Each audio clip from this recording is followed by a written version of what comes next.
Guys, after Sovietwomble's last random CSGO BS, things got a little weird, but like a true masochist, I just keep coming back for more.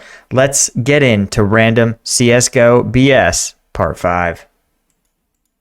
You know what we could do? We could put down an explosive device at the site to blow up this fountain full of fish. Why are we blowing up a fountain full of fish? It's not about the goldfish, it's the principle behind it. It's the It's message. about sending a message. ISIS could fucking I mean, learn a thing or two from us, I tell you.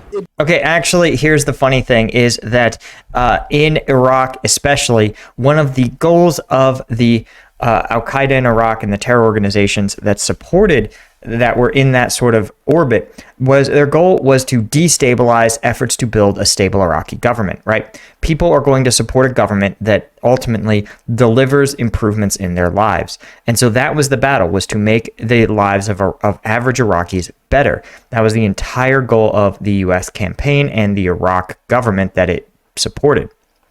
The problem is that, of course, Al-Qaeda in Iraq, their goal was to destabilize the country. And to do that, right, as a small group, they weren't large enough to single-handedly, for example, eliminate all the power infrastructure or disrupt water services or break down law and order, right? Not with 3,000 or 4,000 people. But what they were able to do is by targeting religious and cultural sites, right, oftentimes while posing as or creating rumors of other sectarian militias. So, for example, a holy Sunni site might be destroyed by Al-Qaeda in Iraq. The Sunnis would say those jerk Shiites did this, and Al-Qaeda in Iraq would encourage that rumor, that misinformation, right? And then in response, they might blow up or not in response, Al-Qaeda in Iraq might then blow up a Shiite sacred site or cultural heritage site.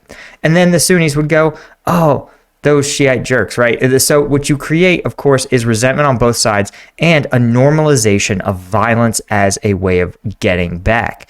That meant that eventually, didn't take much before that both sides were actively contributing to the instability, right? They were raising their own militia, attempting to destroy the other armed groups, the other sides, right? Targeting their leadership, their local towns and villages.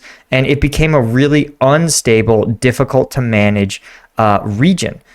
And that was a function, that was a goal of Al-Qaeda. And they did it again through attacking things that did not have military or even practical like corporeal value, right? Their targets were spiritual and cultural.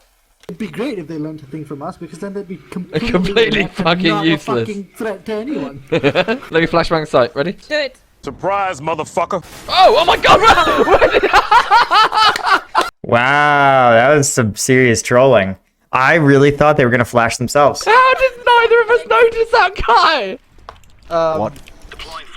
We're going. How many people have you shared your Netflix password with? Or maybe your Amazon Prime password? Or any other streaming service?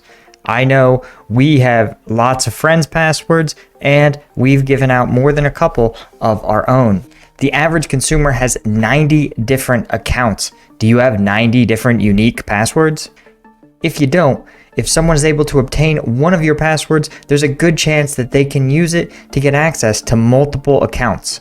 This leaves you incredibly vulnerable to unwanted access. And when someone has unwanted access to your accounts, identity theft and fraud are likely to follow.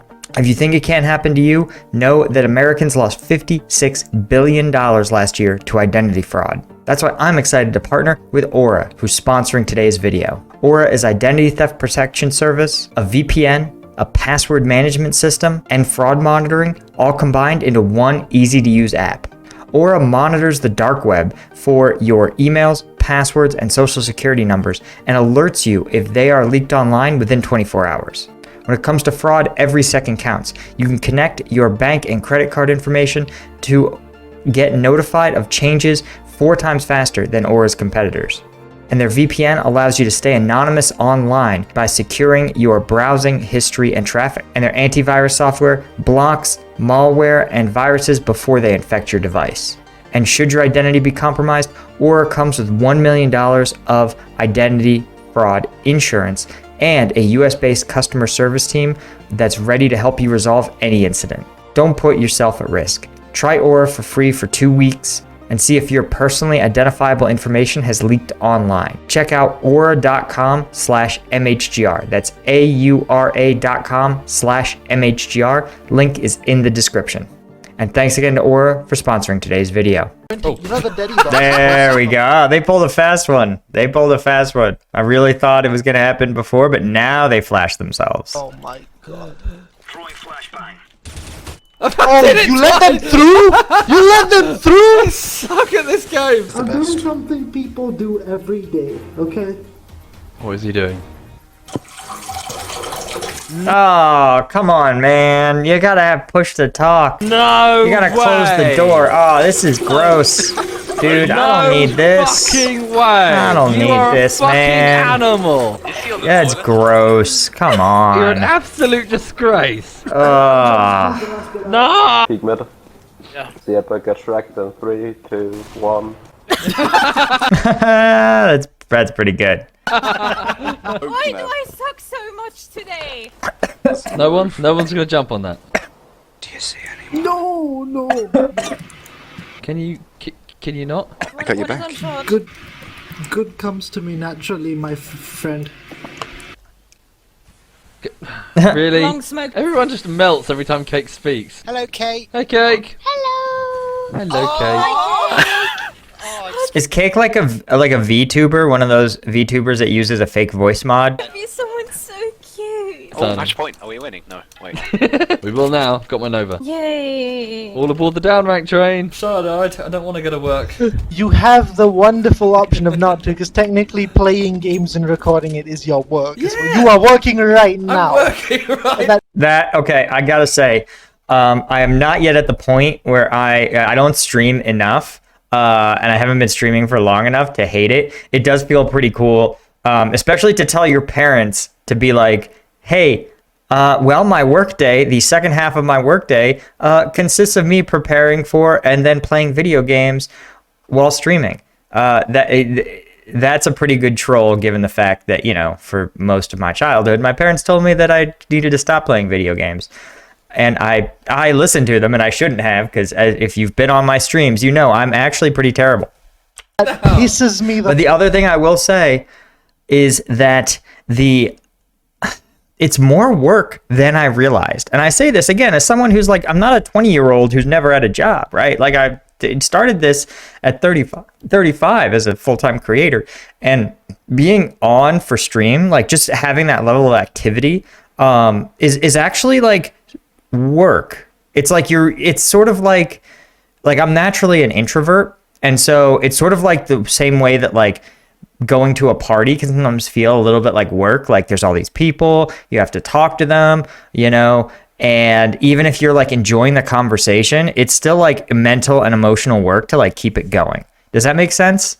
Like you would never want to be isolated for your whole life, right? But like so you need to have a balance. I'm surprised. It's a very strange world being a streamer and like content creator. Can you stop being so difficult to work with? Are we making your workplace hostile? Yeah, this is my When we workplace. complain to You are making HR, this a this is hostile a workplace. Right, I'm going to talk to HR. I'm a professional CSGO player and you are not. As in, I do this for a Damn. living, okay?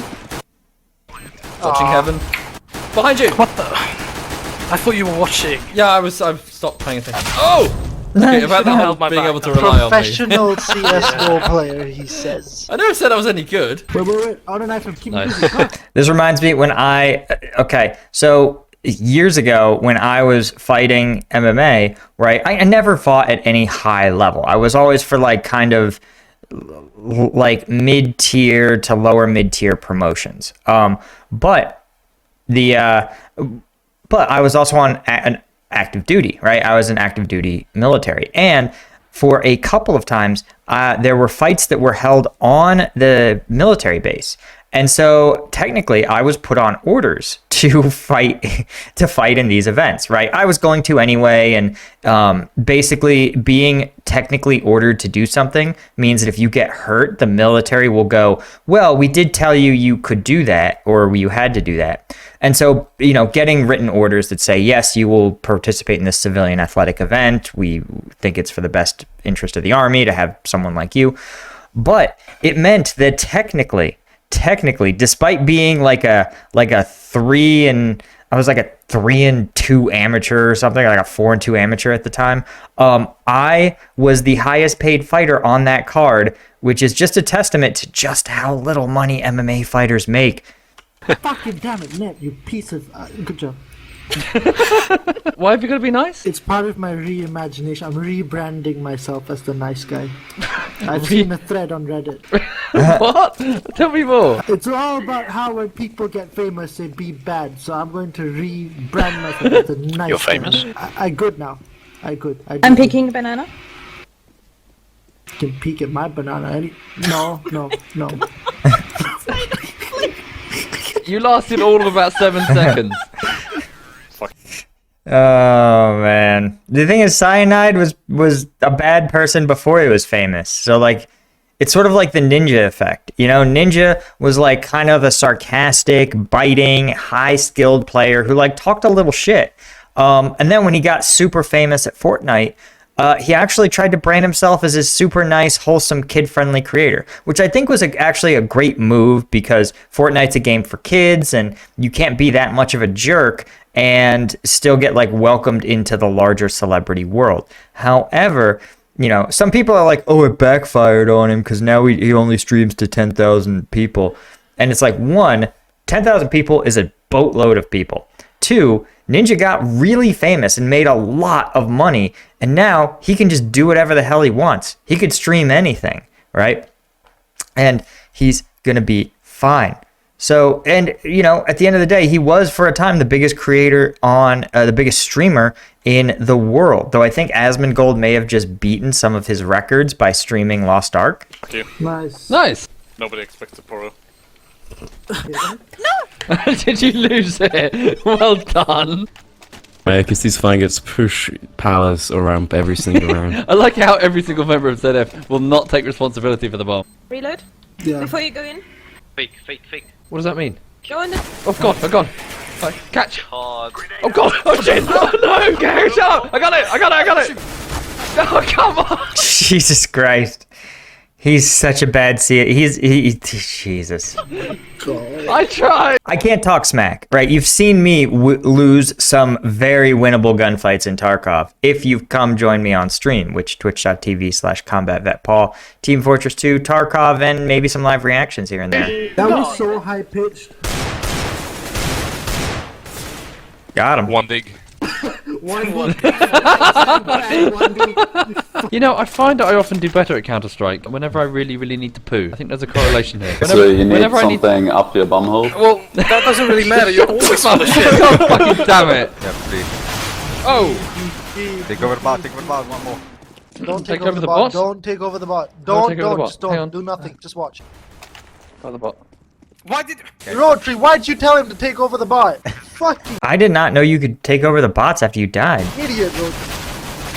Look at that! Look at that! Shut up! Jesus! My You're not allowed to God. speak. Now that I know Yeah, I can that's take it, over you're the bot, done. I'm going to take over the bot Fuck on every round. off. Thank you, Rotary. Just for you. I survived attacks from 3 different enemies. Oh, really? Come on! I survived attacks from 3 different enemies, but not from my own fucking clan. Just like in the real world, friendly fire is a serious issue.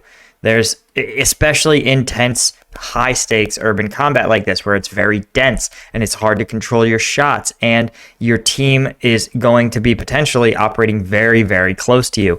That level of discipline required to do these sort of urban operations is very, very high. It's why police departments have dedicated SWAT teams, right? It's why the military will spend a lot of time just training people, months and months and months, to just do urban operations. It's a lot. I don't know what it's called! See, this happens every game. Edberg just goes super serious. Take it too serious mode. I don't know what it's called. What the hell? Really? Really? Are you being serious? Oh my god. This is why one of the principles of gun safety is know what you're shooting at and what is beyond your target, right? This is what he failed to do. He didn't know what he was shooting into when he shot one of his teammates. That is bullshit. This is this is a fundamental principle of gun safety. That and don't point your weapon at something you're not prepared to shoot, which in Counter-Strike Go, all of those principles are violated constantly. That is such bullshit. As you can see with the fact that this man just spawned with his silenced pistol pointing directly at his teammate's head. Bullshit. God. I was in connector. Oh my god! Oh my god! Did you see that? I saw that. Oh my god, I've got an erection. Jesus Christ.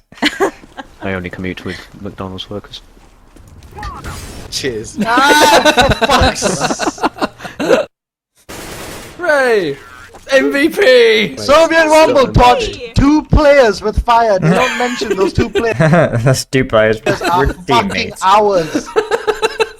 It's just you always talk about cars. All the time. You two just masturbate over cars. No, Listen, car people are intense. No argument. we're not having a bloody timeout. They're like car people are up there with like CrossFitters and vegans in terms of just like, you want to know if someone's a car person? Oh, they'll tell you. Yes. Stop with the. Oh my god. What? Why? What are we discussing? Cards. No, we're not discussing cars during the fucking timeout. That is a common misconception. Misconception. Misconception. Misconception. English is not my first language, okay? You're American. The V12 is kind of a bit off because it's not synchronized that I much. find it more balanced, to be honest, for some reason. Fucking god. But then again, if you go straight into a curve and then you just push the pedal to the metal and with Please a fucking V10 you kill just me. get Pick up my. I mean, the thing is, unlike CrossFitters and vegans, right? Vegans, you only have to be wealthy enough to shop at Whole Foods or afford a CrossFit membership. To be a car guy, you have to have some coin because cars are expensive.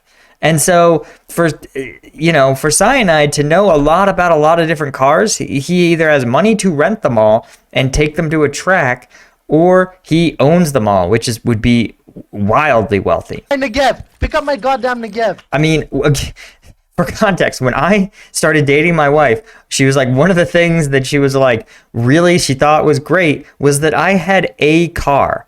I was like 30 and she was like, you have a car? It was a barely functioning, but registered and inspected Ford Focus. It was like maybe this big.